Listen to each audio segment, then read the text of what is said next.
sejak kebangkitan ulama bersama pengikut-pengikutnya istiqomah dan setia jaga akidah dan sunnah Rasulullah. Alhamdulillah segala puji baginya ulama bersama pengikut-pengikutnya istiqomah dan setia menjaga agama nusa dan bangsa.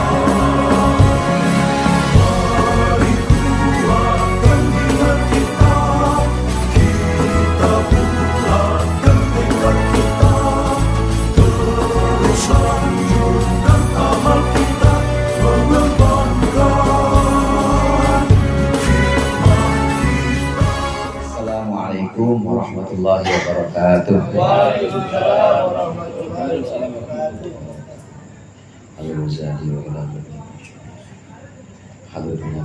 Al-Fatihah.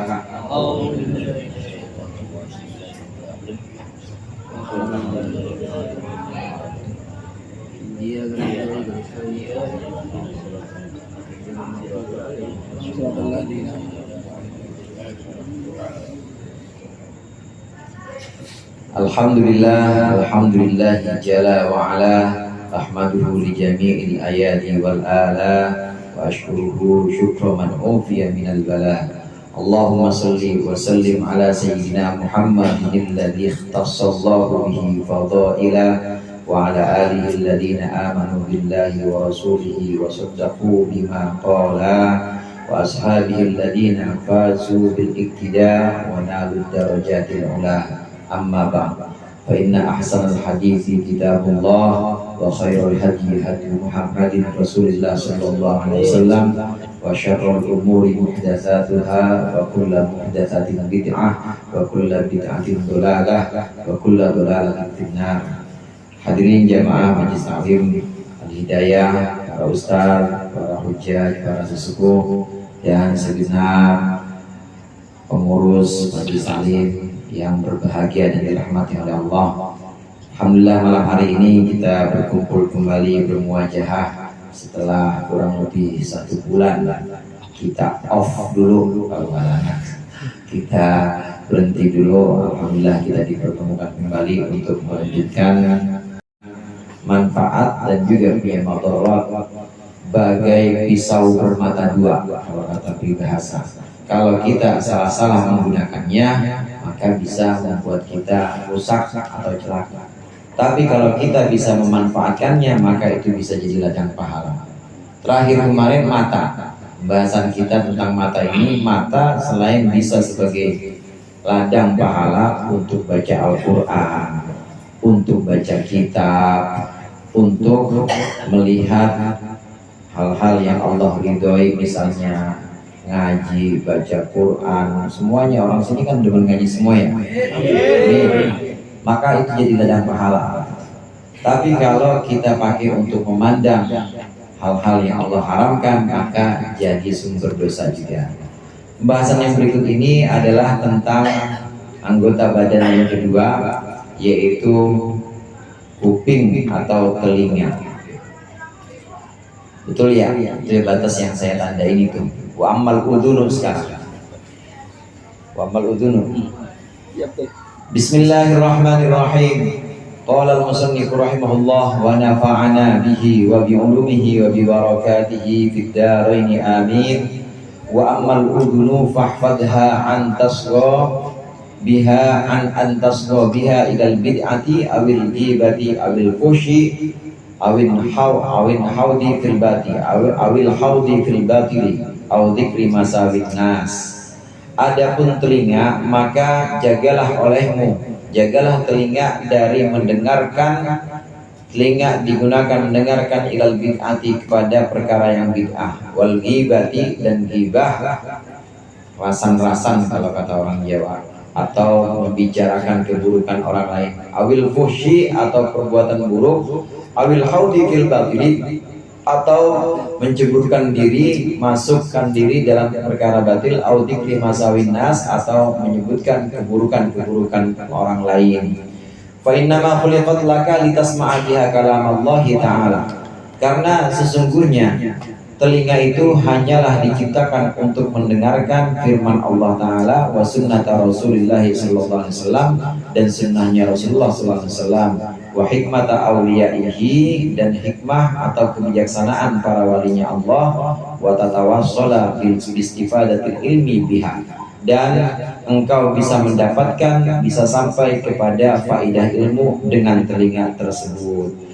Sampai kemana? Ilal malikil muqimi wan na'imid daim, kepada kerajaan mulki, ilal mulkil muqim, kepada kerajaan yang berdiri tegak dan juga kenikmatan yang abadi, maksudnya surga, fi jiwari rabbil alamin, di samping rabbil alamin, di sisi Allah Tuhan semesta alam. Anggota badan yang berikutnya telinga atau kuping. Telinga ini Allah ciptakan buat kita untuk mendengarkan Al-Quran, mendengarkan kalamullah, atau mendengarkan hadis Rasulullah. Cerita-cerita yang ada di Al-Quran, kemudian hukum-hukum yang ada di Al-Quran, wajibnya sholat, cerita umat terdahulu tentang azab umat-umat yang ditimpakan azab karena ingkar, ini kita dengarkan dari Al-Quran. Ya lewat pengajian, bisa pengajian secara langsung gini atau pengajian lewat media sosial. Pokoknya yang baik-baik kita gunakan. Emang itu tujuannya telinga diciptakan, adalah supaya kita mendengarkan firman Allah atau mendengarkan hadis Rasulullah, sunnah Rasulullah. Hadis Rasulullah, sunnah itu ada sunnah yang sifatnya berupa sunnah qauliyah, perkataan Nabi. Perkataan Nabi ini namanya sunnah qauliyah. Rasulullah mengucapkan misalnya tasaddaqu walau bisyiqqi tamratin. Orang-orang al-hidayah, bersedekahlah meskipun dengan korma yang udah gompel. Maksudnya korma gompel, udah korma masih sebiji doang gompel lagi. Artinya meskipun hanya sedikit, sedekahlah, rutin sedekah. Nah ini contoh sunnah atau hadis yang berupa ucapan. Ada sunnah Nabi yang berupa, kita menerima riwayatnya, ini berupa perbuatan Nabi. Karena Rasulullah sallallahu alaihi wasallam yazuru, misalnya Rasulullah, diceritakan oleh para sahabat, Rasulullah itu mengunjungi syuhada Uhud setiap tahun misalnya. Rasulullah tidak mengatakan, tapi Rasulullah diceritakan bahwa Rasulullah ziarah. Ini namanya sunnah berupa perbuatan. Ada sunnah takririah yang berupa ketetapan Nabi. Nabi diam, itu hukum. Telinga kita ini Allah berikan kepada kita untuk mendengarkan sunnah-sunnah Rasulullah, riwayat-riwayat hadis. Begitu juga untuk mendengarkan cerita orang-orang soleh, cerita para wali-wali Allah, kita dengarkan cerita-cerita tentang bagaimana seorang waliullah ini sangat belas kasih kepada manusia, kepada orang-orang sekitarnya. Di antara para wali-wali Allah itu ada yang sangat kasihan kepada orang sekitarnya, sampai-sampai kalau dia kumpul bareng sama orang dan dia merasa bahwa orang itu akan meremehkan dia, maka dia nggak mau kumpul. Maksudnya begini, dia tahu bahwa kalau dia hadir itu bakal jadi bahan ejekan. Nah, orang ngejek itu dosa apa enggak, Pak? Dosa. Ketimbang orang-orang pada dosa, mendingan dia nggak hadir. Ini wali-wali Allah ada yang sampai kayak begini, benar-benar sayang, benar-benar kasihan kepada umat manusia. Nah, ini cerita-cerita seperti ini, kisah-kisah seperti ini kita dengarkan dengan telinga kita. Telinga hendaklah digunakan untuk hal-hal yang seperti ini, mendengarkan hikmah para wali-wali Allah, mendengarkan sunnah Rasulullah, dan juga mendengarkan Al-Quran atau kandungan-kandungan yang ada dalam Al-Quran. Jangan telinga, jangan kuping kita gunakan untuk mendengarkan ghibah, untuk mendengarkan rasan-rasan omongan-omongan orang, omongan-omongan buruk tentang seseorang. Jangan telinga kita gunakan untuk perkara yang batil. Perkara yang batil itu perkara yang salah, kita udah tahu salah tapi kita nimbrung aja di situ. Udah tahu salah, emang bukan keahlian kita. Ngomongin politik, lagi musimnya nih, Ngomongin politik ya bukan keahlian kita. Pokoknya kita cuma punya ilmu dari WhatsApp doang, nggak punya apa-apa. Tapi kita tahu itu batil, itu salah. Cuma kita nimbrung jangan. Nimbrung ikut dengerin tuh jangan. Kata Rasulullah, orang yang dengerin bid'ah atau dengerin gibah atau dengerin perkara yang batil, meskipun cuma dengar doang, maka dia syarikun lahu, maka dia sekutu. Maksudnya sekutu di sini sama-sama ikut dosanya juga, sama-sama ikut dosa, walaupun nggak ikut komen. Saya mah dengar doang, Ustaz, kalau komen, meskipun dengar doang, nggak komen, tetap itu dapat dosanya. Dosanya dosa telinga, yaitu mendengarkan gibah, mendengarkan bid'ah. Bid'ah di sini perkara yang sifatnya baru. Jamaah rahmatullah, sedikit tambahan. Bid'ah itu perkara yang tidak pernah dilakukan oleh Rasulullah, kadang-kadang disebut dengan muhdatsat, hal-hal yang baru. Memang dalam hadis Rasulullah sebutkan asyarrul umuri muhdatsatuha wa kullu muhdatsatin bid'ah. Setiap yang baru itu bid'ah, setiap yang bid'ah itu sesat. Nah, kata-kata kul di sini, kata-kata setiap, ini bukan berarti semuanya, saudara. Pasti ada pengecualian. Dalam Al-Quran aja banyak kata-kata kul atau yang artinya semuanya itu, tapi ternyata nggak berarti semuanya. Di surat Al-Kahfi itu disebutkan wa kana ya'khudhu kulla safinatin ghasba. Waktu Nabi Musa sama Nabi Khidir, Nabi Musa sama Nabi Khidir, ada yang baca Khidir, ada yang baca Khidir. Nabi Musa sama Nabi Khidir naik perahu. Ini perahu cakep-cakep, oleh Nabi Khidir dibolongin. Gimana masalah tuh? Perahu cakep dibolongin, perahu cakep-cakep, bagus-bagus dibolongin sama Nabi Khidir. Nabi Musa protes, gimana kok sampean ini perahu cakep-cakep kok malah dibolongin? Apa kata Nabi Khidir?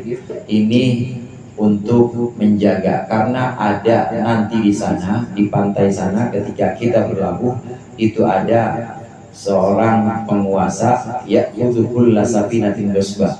Dia mengambil paksa mengambil semua perahu secara paksa. Nah, kulla safinatin di sini nggak semua perahu yang diambil. Perahu yang apa? Yang cakep-cakep doang, saudara.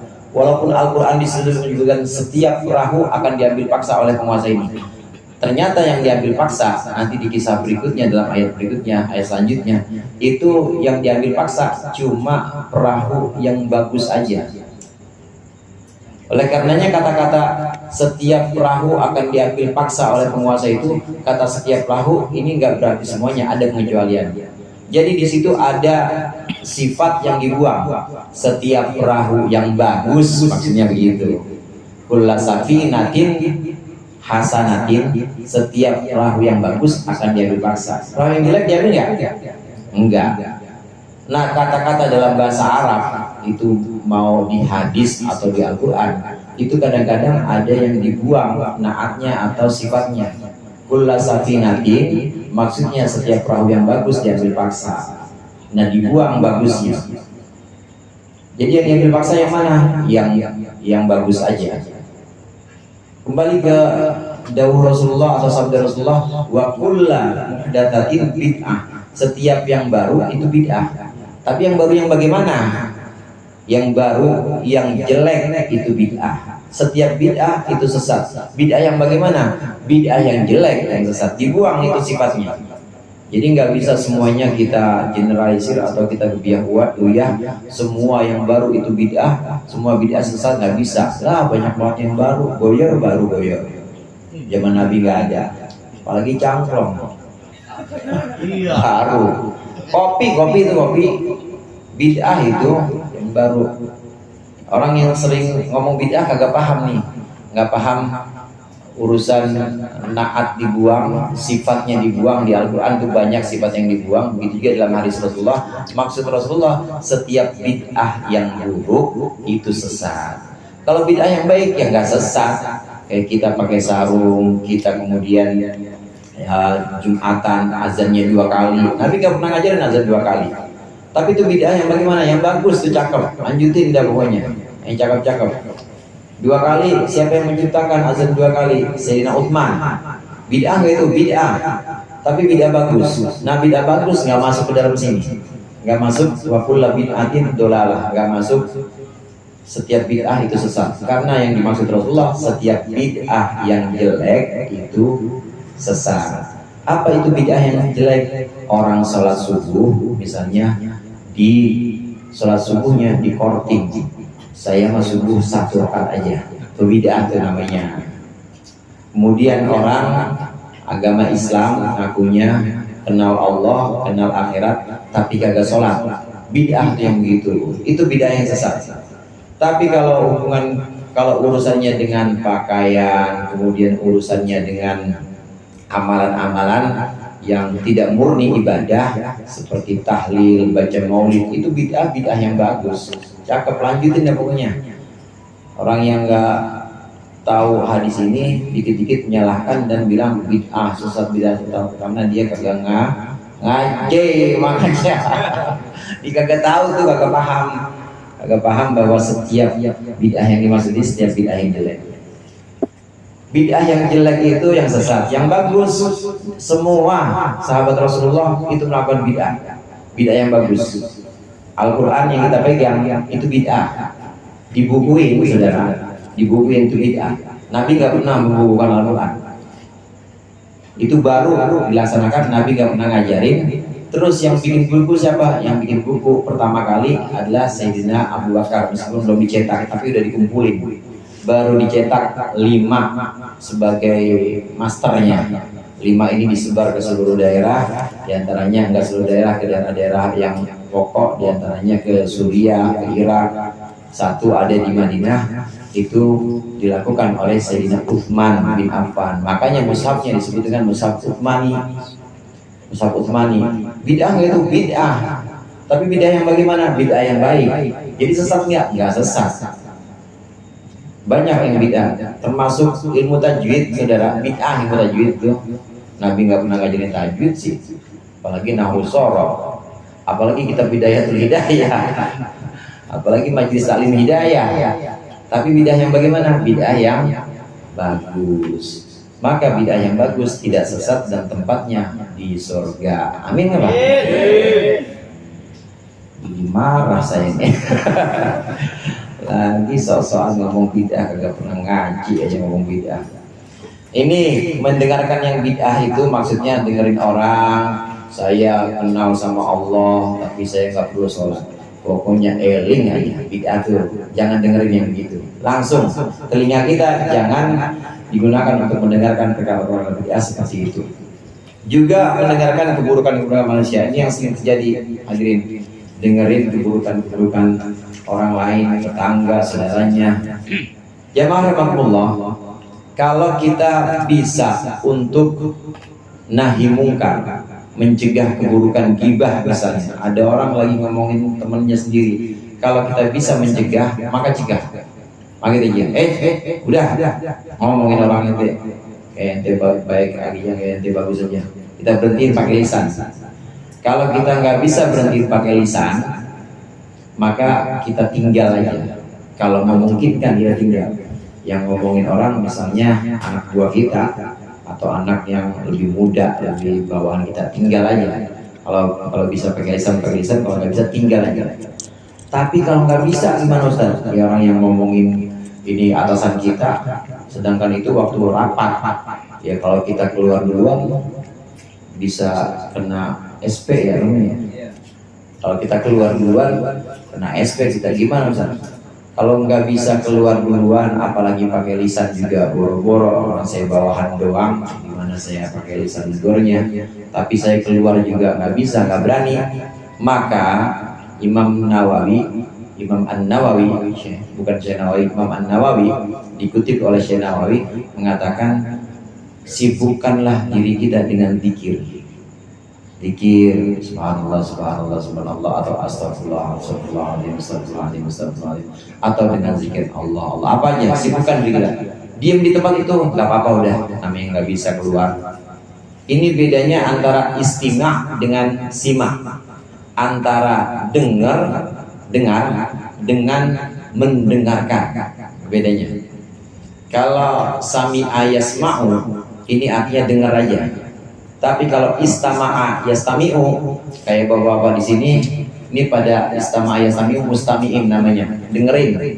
Dengerin saya kan ya boleh ya? Namanya istima, mendengarkan dengan penuh hati namanya istima. Tapi kalau sima, ini pada dengar suara jangkrik nggak? Suara token. Dengar nggak suara token? Mau habis. Nah itu namanya dengar aja tuh. Tinggal 2,5 itu. Itu dengar. Namanya bukan mendengarkan dengan penuh hati, bukan. Dengar. Waktu kita tidak bisa keluar dari kondisi ghibah atau bid'ah yang lagi diperbincangkan karena kita lemah misalnya, sibukan zikir, maka kita di situ cuma dengar aja, tapi kita tidak mendengarkan. Kalau mendengarkan perhatiin serius, kadang-kadang emang iya apa?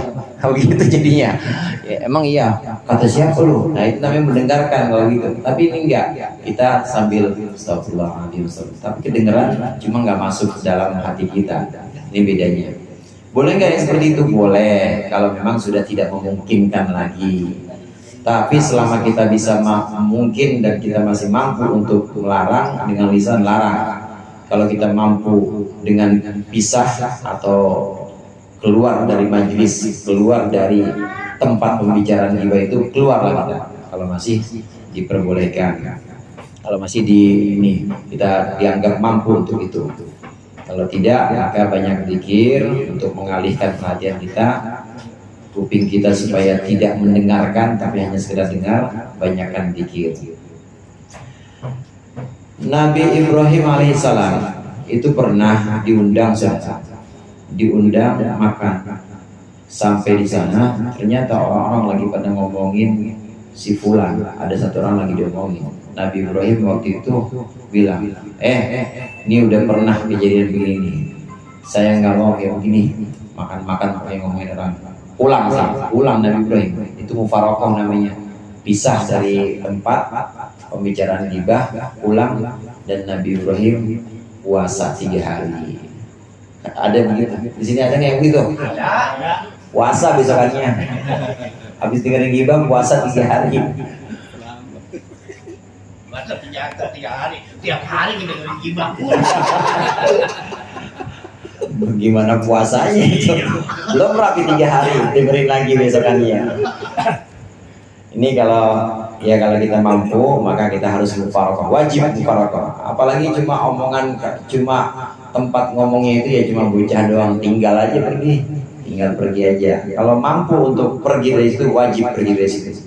Kayak guru udah rapi ngaji, muridnya ngomongin orang, namanya guru pergi aja udah, jangan nimbrung.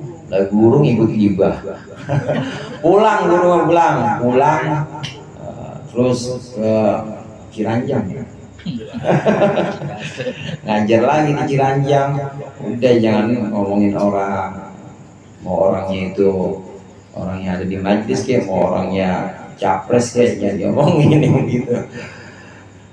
Nah, kemudian sedikit lagi, faida asrita biha ila syai'in minal makarihi wa sara makana laka 'alaika. Ketika engkau memperhatikan, asgoita itu artinya memperhatikan dengan seksama. Engkau memperhatikan dengan telingamu kepada sesuatu minal makarihi, sesuatu yang memang dibenci, yang memang Allah murka, wa sara makana laka 'alaika. Dan jadilah apa yang seharusnya manfaat untukmu itu justru madarat kepadamu. Wa qalaba makana sababu fauzika sababa halakika. Dan jadilah apa yang seharusnya jadi sebab keselamatanmu, sebab keberuntunganmu menjadi sebab kerusakanmu. Fahada ghayatul khusran, maka ini adalah puncak kerugian. Telinga yang harusnya jadi sumber manfaat kita, sumber pahala, jadi ladang kebaikan, tapi gara-gara dipakai buat mendengar bid'ah, mendengar ghibah, mendengar kejelekan orang, maka jadilah sebab kerusakan.